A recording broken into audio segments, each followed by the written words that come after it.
Päivä 11.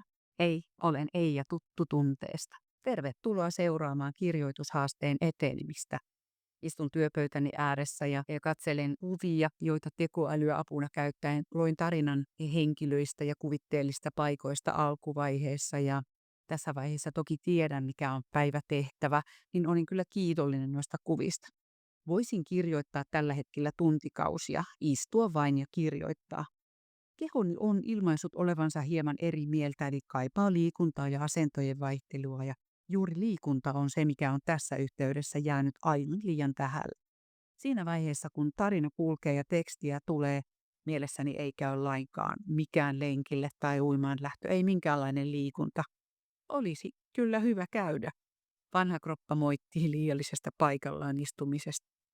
Tämä ja 2 muuta päivää on vielä jäljellä viikon yleistehtävää, joka menee näin. Sinulla on nyt jonkinlainen idea tarinastasi, joten tee taustatyötä ja tutki tarvitsemisia asioita.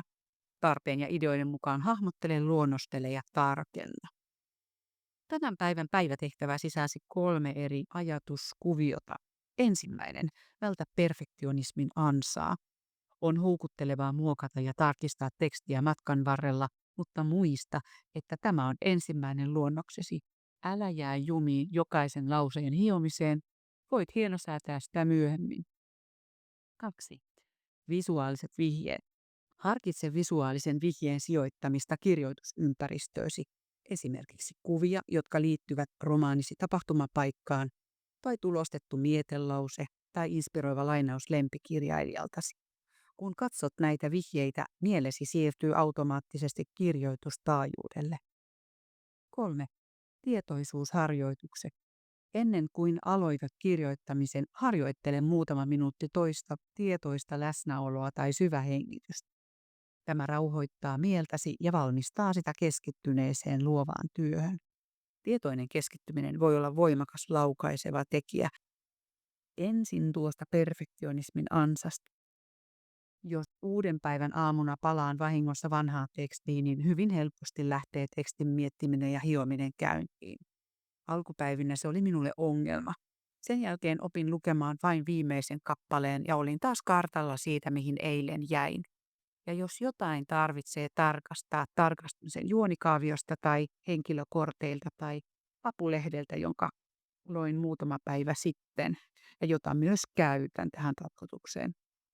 En juurikaan palaa aiempiin kirjoituksiin tällä hetkellä, koska jäisin sinne ja sotkisin päivän koko projektin. Kun päiväohje puhui visuaalisista vihjeistä, hymyilin itselleni ja totesin, että olen kuunnellut itseäni. Aion käyttää kuvia nyt ja koko kirjoitusprojektin ajan. Se vaan auttaa minulle oleellisesti.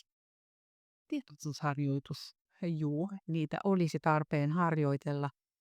Ja toisaalta tarvitsisin myös harjoituksia, että saisin suljettua mielestäni pois pihalla äänekkäästi haukkua louskuttavan koiran tai tuuletusikkunan lähistöllä isosti sirkuttavan linnun.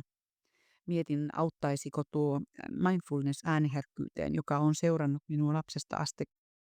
Se häiritsee, mutta tälle kirjoittamisessa se vie ajatuksia väärään suuntaan ja käytän siis tyynen rauhallisesti kuulosuojaimia, kuten tähänkin asti olen tarvittaessa käyttänyt.